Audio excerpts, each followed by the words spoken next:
Hello, hello, hello, hello. Good morning, jammers. Hope you slept well. I stayed up late researching stuff and then I got lost in the sauce. In any case, our official program is starting right now, and first up today is Anna Högberg Barberi, Jelenius. They're an indie dev from Sweden. Hello, Anna. Hello, very nice to be here. Hmm. All right, so we're going. Yeah, sure. I mean, is everybody ready? It's your time. All right, and feel free to ask questions in the chat room. We will take some questions probably closer to the end of the presentation. Everybody hunky dory, yes. Get your tea and coffee. Okay, Anna, let's go.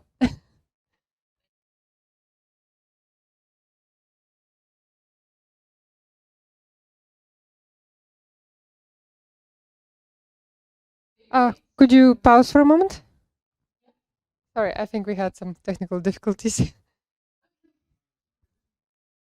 The audio is not going to the stream from your side. I'm sorry. Yes, this is on our part. You had time to practice, okay? Just gonna go through the slides again. Yeah. Sorry. Everyone on the side can hear you though. Okay. Now we should be good. All right, Let's try testing. one more time. Is it working? We're good. Okay, then let's start from the beginning. Hello again. Thank you for having me. My name is Anna Högberg Jenelius, and I am here to talk about LGBTQ plus representation in video games. We're going to look at the past, the present, and the future in this talk.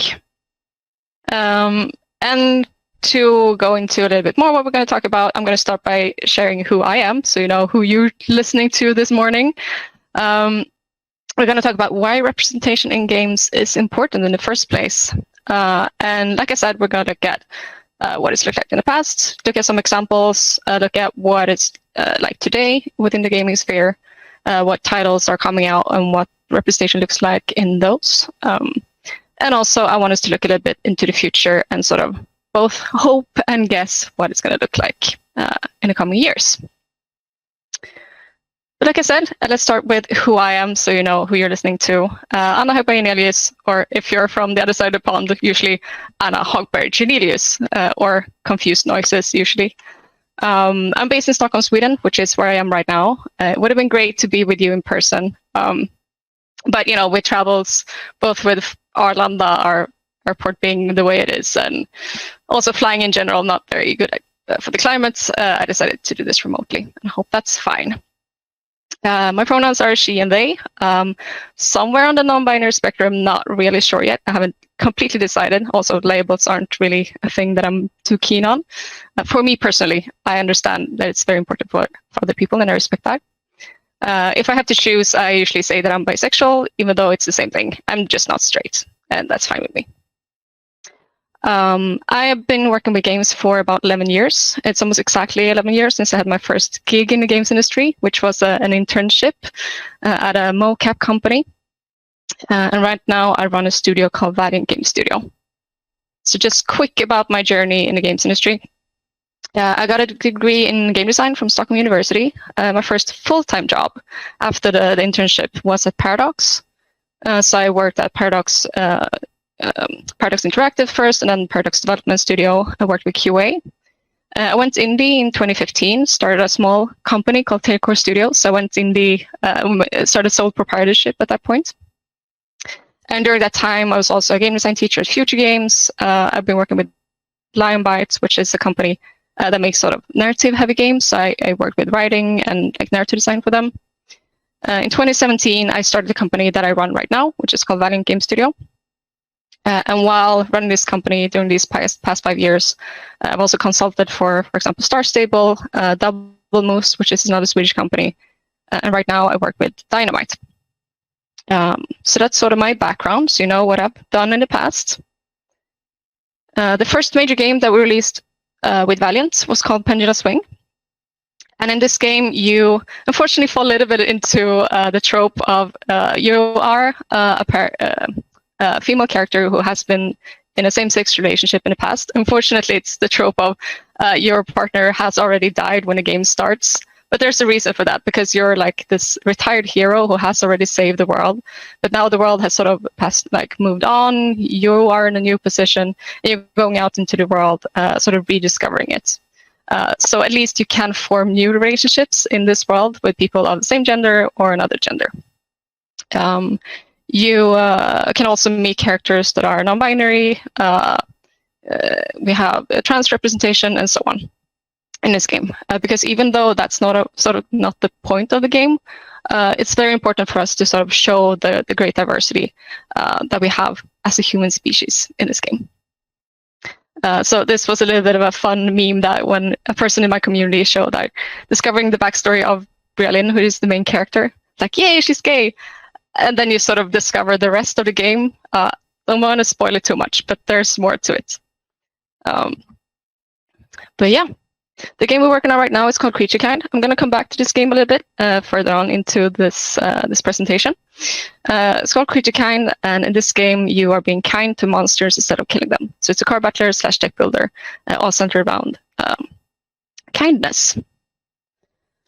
But before we continue, I wanted to take just a quick moment to be a little bit serious. We're going to be serious in the rest of the presentation as well, but I just wanted to stop and remember why what we're doing right now is so important, why Pride is so important. I want to honor the memory of the lives that were lost in Oslo the other week.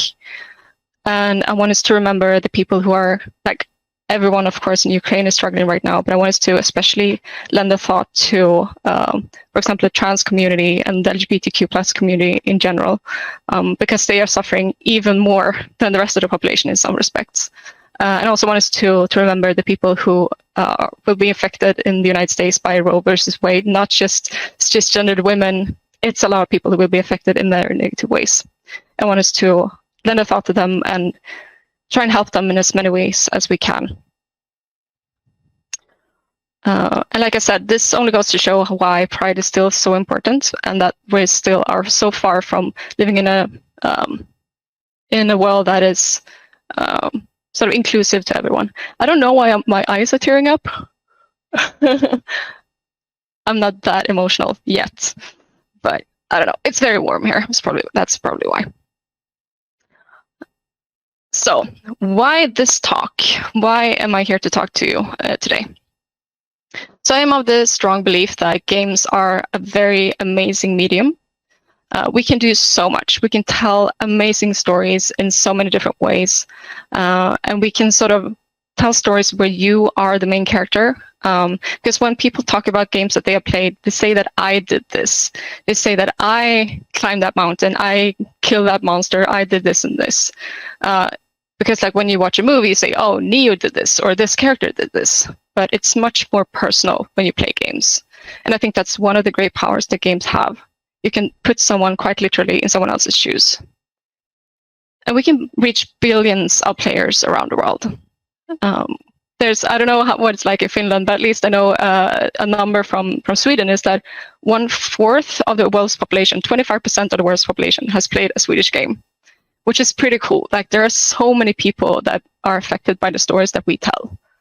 And I think that this means that we sort of have a responsibility to use that voice for something good. Because I also believe that games and gamers can do both great harm and a great amount of good, depending on how we use the voice that we have. In the former category, I'm thinking about, for example, Gamergate, which, in case you don't know, consider yourselves lucky. That was a harassment campaign. I'm actually really happy that Google labels it as a harassment campaign when you Google it, because that's what it was. A harassment campaign that was ongoing primarily in 2014, 2015, targeting women, the LGBTQ plus community, and so on in particular. It's technically over, but there are arguments showing that this sort of led into the alt-right movement that eventually elected He Must Not Be Named into the White House. So a small gaming community can lead to something much bigger that can do great harm for so many people. But I also think that games can be a really strong force for good. And looking at, for example, the bundle for Ukraine that was on itch.io earlier this year, where more than $6 million was raised for positive initiatives in Ukraine to help Ukrainian people. So that's the kind of force that we can have as well as game developers and as gamers. And I think that's really cool. Not to mention like just the positive change that we can make with the representation that we have in our games, showing like the diversity that is out there and showing people that they're not alone and so on. I'm going to get a little bit deeper into that in a moment. Because we are part of society, and we can push the agenda of society at large. Like we are a medium that affects so many people, and the stories that we tell and sort of the truths that we deliver from our perspective can reach so many people and change so many minds. And I think that it's a great opportunity that we should not waste. Because representation really does matter. And I'm going to read from the quote here. It's estimated that 11% of young people ages 13 and 18 identifies lesbian, gay, or bisexual. You probably already know the statistics pretty much, but I'm going to read through them anyway. Nearly 2% identify as transgender, which is a substantial and growing population. And like, depending on where you live in the world, you might not know that many other people who are like you have similar experiences. You might even live in a community or like a part of the world where you're not accepted and so on. You might think that something is wrong with you. You might not understand what's going on and so on if you don't see anyone else who is like you. Speaking from my own experience, when I was growing up, I mean, I'm in my 30s now, and even if Sweden is a relatively progressive country, there was no LGBTQ plus representation basically in media at all, almost. Like we had the precursor to Queer Eye, or like the first installation of Queer Eye on TV. That was almost the only thing that we had. So like I didn't understand. Like I think so many people around me also like they didn't understand. They had no like positive role models to sort of look up to and to help them understand things about themselves.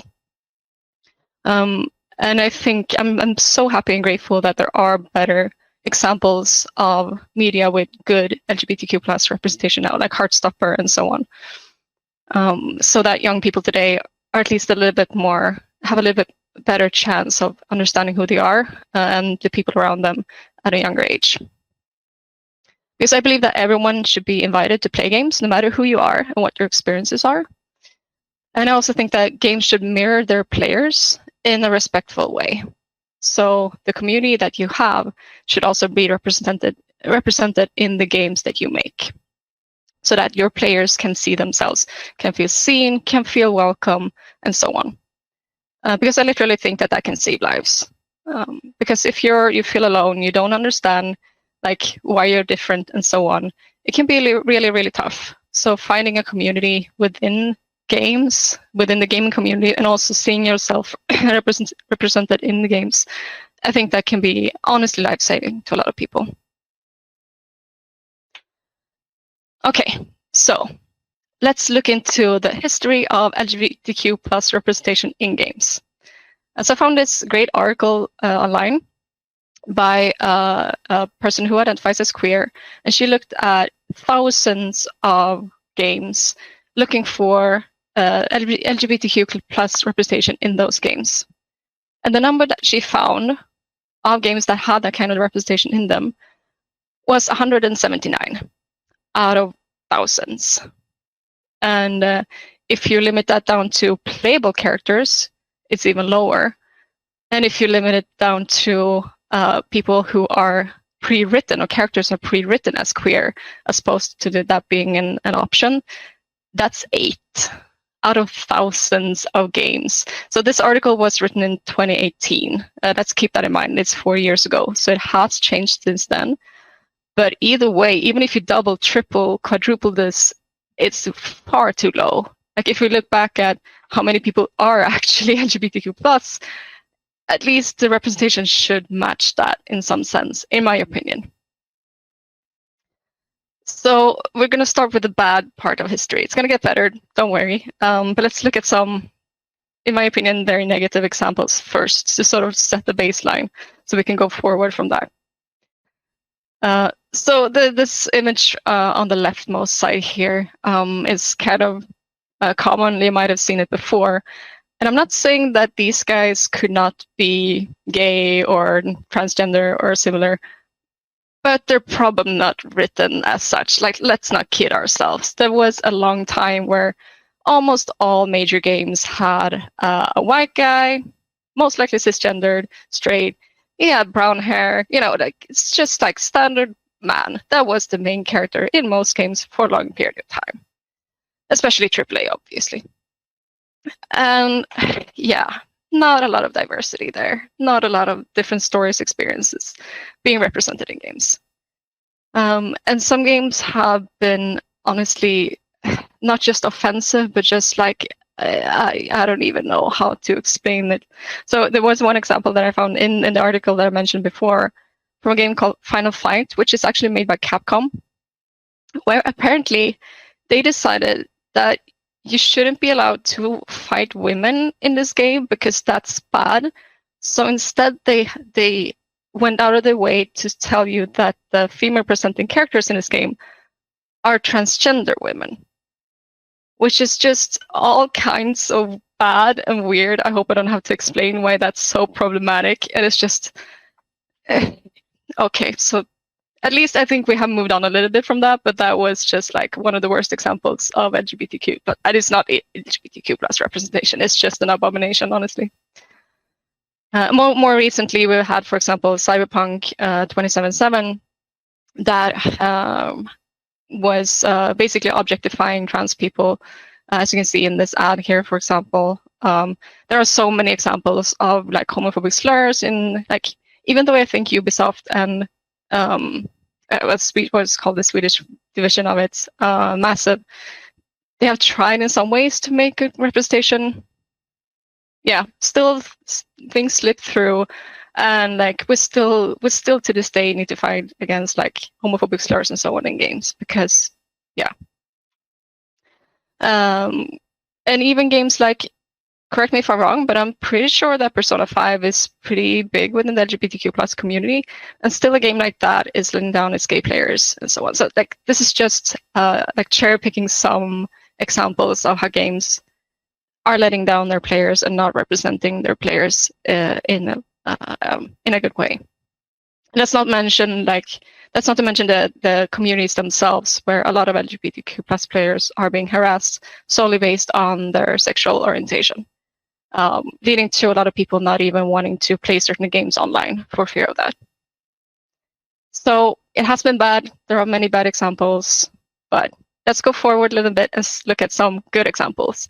I see I'm already 20 minutes into this presentation and I have so much left. I'm going to try and speed it up a little bit. But the first recorded LGBTQ plus character that we sort of know of in a game, like there's always contesting statements and so on, but one of the absolute first was a game called Moon Mist. In this game, you met, unfortunately, sort of villainous, but still a character who had been in a relationship, who is female and had been in a relationship with another female character or female person before the game started. Unfortunately, that other character had already died as well. So it's the trope that I'm also perpetuating, unfortunately, of like same-sex marriage or like relationships are rarely seen as ongoing and positive and not ending within media in general. But at least it was some form of representation, and it was first. Another notable example is Caper in the Castro, which was released in 1989. In which you play a lesbian character who does it like goes for a hunt, like it's a sort of a whodunit game where you try to find your drag queen friend who has gone missing. And this game was made to raise awareness for the AIDS pandemic and sort of raise money for the cause as well. Possibly the first like more major game that featured LGBTQ plus representation was Fallout 2. In which I think there was both couples being shown on screen, canonically queer, and also I think you could enter into relationships with, like same-sex relationships with characters. Correct me if I'm wrong. It was a long time since I played that game. And then something really interesting happened in 2020, I suppose, in 2000, because that's the year when the first The Sims game came out. And there's a funny story here. Apparently, one of the programmers on this game, who was a gay man himself, got an old design document. So they had decided already that there weren't going to be any same-sex relationships in that game, but he got an old design document where that was not clear. So he coded in that you could, like, it was agnostic. It didn't matter which gender the characters were. And that stayed in until they showed the game at, I think it was E3 or something similar, where they were showing a lesbian kiss on screen. And people were like really excited, and like they got so much attention for that. So they just kept it in. And to this day, The Sims is possibly one of the more inclusive game series that I can think of. Because to this day, or today, when you play it, you don't choose like a gender or a sex or anything. You choose, can this character become pregnant? And like separate from that, like do they pee standing or not? Can they get someone else pregnant? Like it's not like you don't put any character into categories. Like you can choose much more freely than in most games, your gender expression and so on, which I think is pretty cool.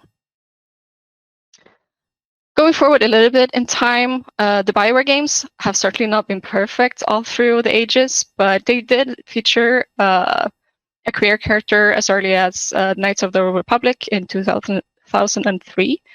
And their games have often been quite popular, of course, with LGBTQ plus community, because like you can enter into same-sex relationships with characters and so on. And they've had transsexual characters and so on. Like they have had representation also coded into like canonically in some of the NPCs they meet.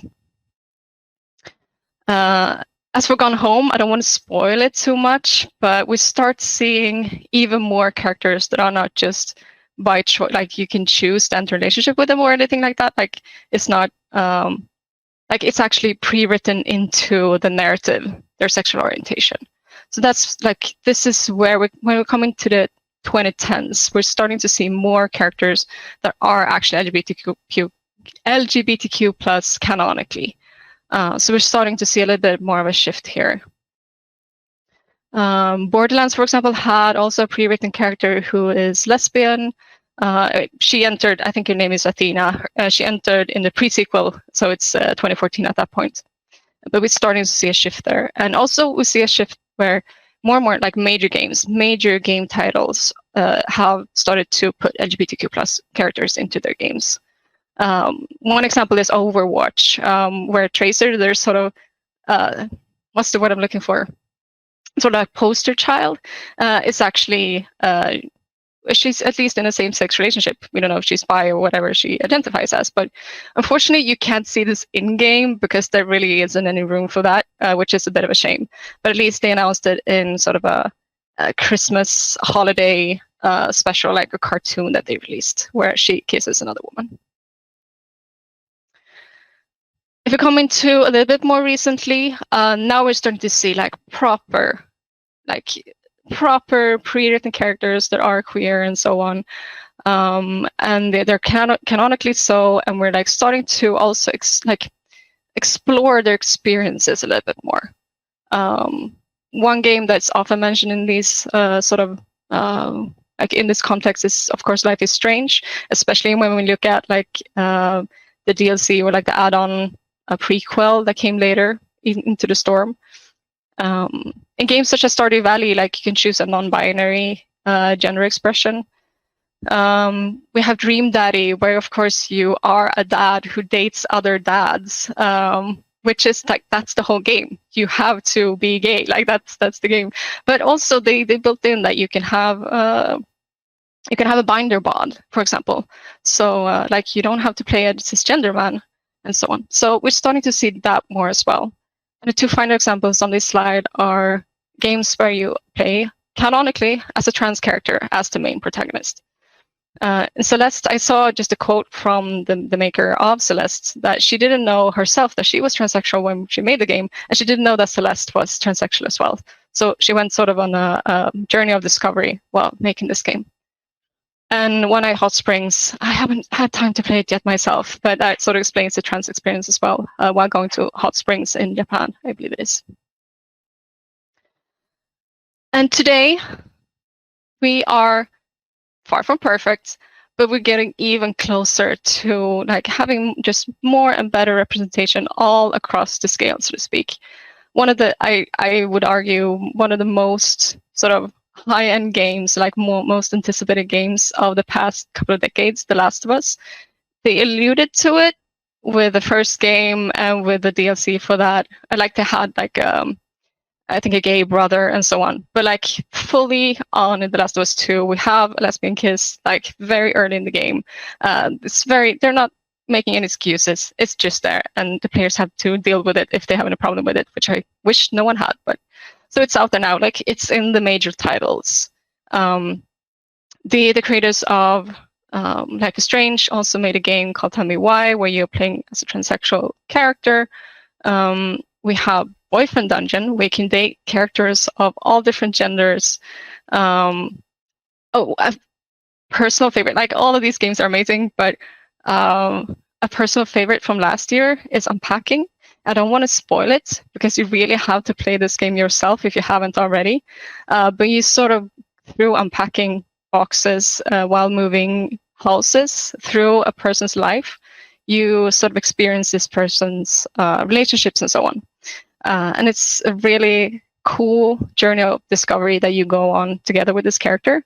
And if you haven't played it, you really should, because the way they tell their story is unrivaled, in my opinion. It's really, really cool. And of course, we also have more and more Pride events, such as Steam sales, this game jam, and so on. So like, I think we're going in the right direction. We're seeing better and better, more and more representation in games. It's getting more and more positive. And of course, there is still pushback from parts of like the gaming community. But I think the game developers, even AAA, is getting a little bit more brave recently, which I think is nice.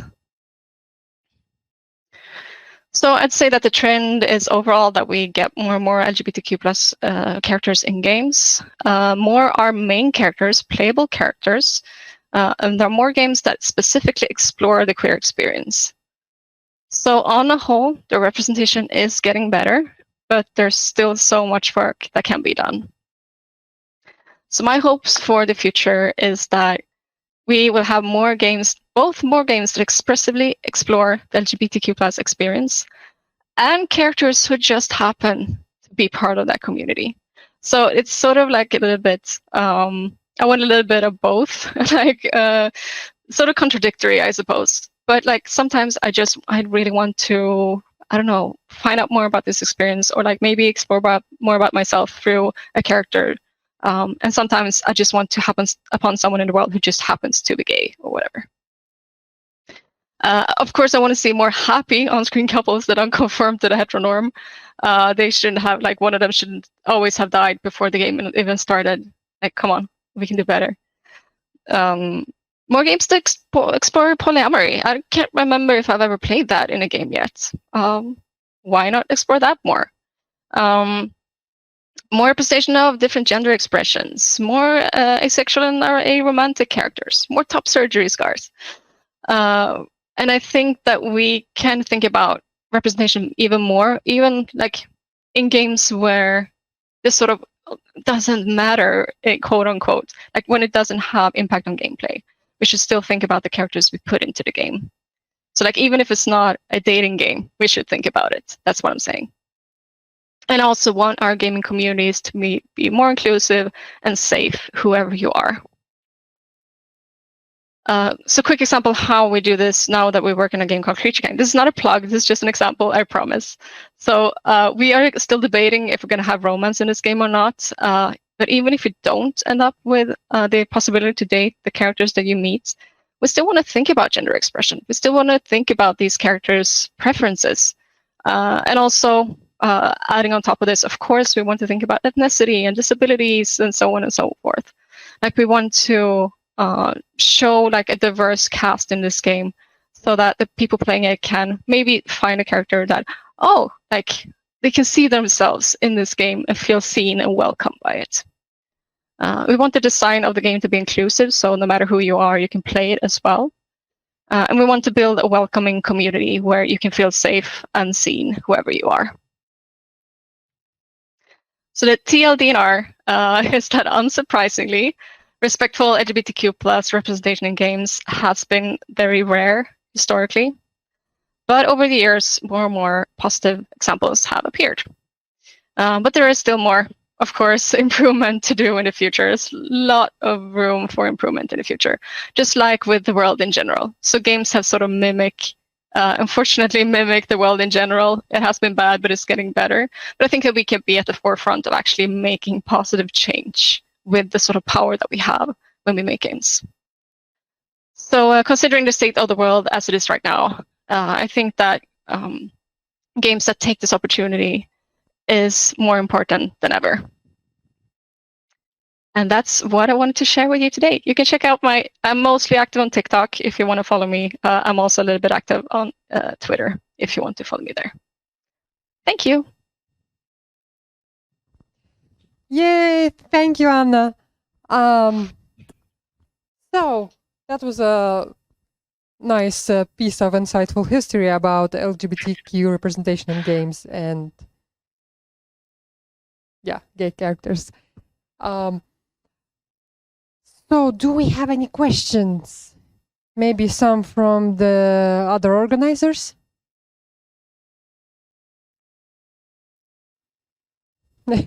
Somebody's working on it, honest. Okay, so Liliana is asking, what is your favorite moment in LGBTQ plus representations in games? My favorite moment? It's a very good question. And immediately my thoughts go back to Life is Strange, I think. Which feels like the obvious answer. But I just think that... Sorry? Is it the pool? The pool. I'm thinking mostly... The pool. I don't know. Maybe that's mine. But I think about the rain scene in Before the Storm, where you can sort of choose your relationship to Chloe as Max. I think that was like really cute because you built up a sort of relationship with these characters over quite a long time, and I was just like, oh, yay, finally! It was really cute. I think that those games are really sweet. So I like that. Mm. That's the first thing that comes to mind, at least. All right.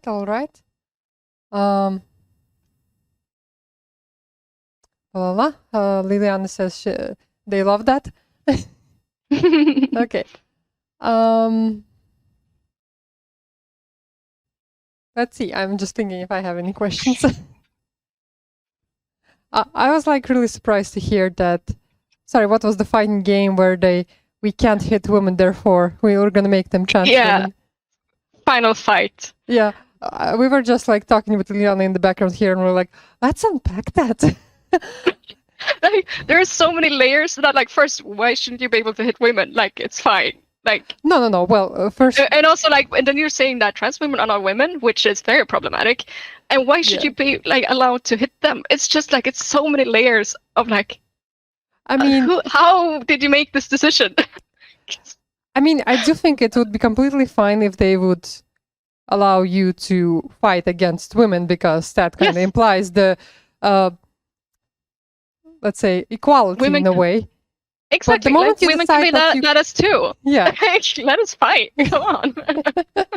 Yeah. But the moment you decide that, no, violence against women is bad, therefore, trans women, that kind of implies they're not women enough. So I don't know. Where is that going there? Yeah. Anyway, but... Yeah, you don't want to go there. It's like a can of worms. Yeah. Yeah, it's bad. Yeah.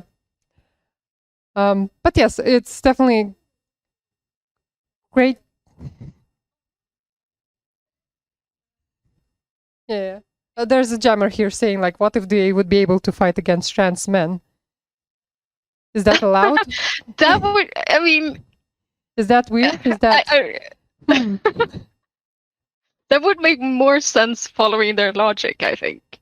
But I mean, still... if then that would be an option too, then everybody should be included.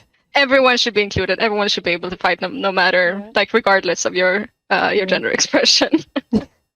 You can always... I mean, I'm more of a lover than a fighter, but if fighting is your jam, then include everyone. Yeah, I mean, literally, I'm making a game about being kind to monsters instead of killing them. So, like, there's also an option to just not make violent games. Yeah. We actually, in my opinion, need more of that. But, you know, if you're insist of having a fighting game, you should at least be a little bit more equal about it, in my opinion. But yes, I have a few closing thoughts. If you have some, please add on as well. But yes, I agree that we should have more games about the queer experience, games that just happen to have more diverse characters, but also, of course, because, well, I'm a jammer here, I think we should just have more people that are queer making games to begin with. That is also very true, and that is a whole topic on its own. How the games industry has been treating its queer employees, which is also it's getting better, but it's not great.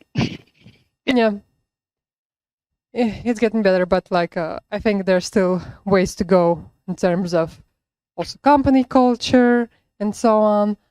For sure. But yes, that's a topic for another day. And yeah.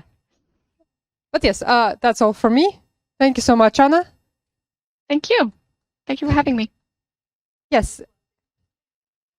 And I guess that concludes our presentation from Anna.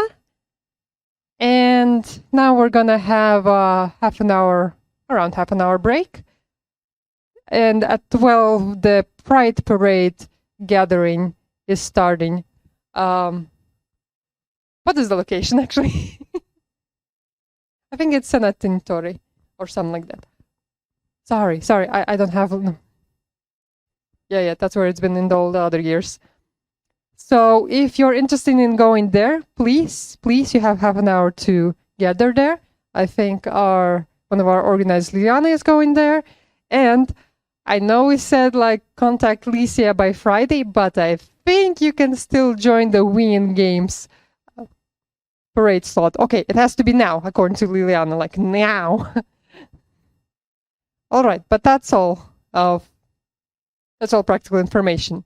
So maybe see you for a little surprise stream from the parade from Liliana at 12 to 2. Somewhere between those times. But after that, at 3, we have another presentation by Antonio Rodriguez. Stay tuned until then. Thank you. Bye-bye.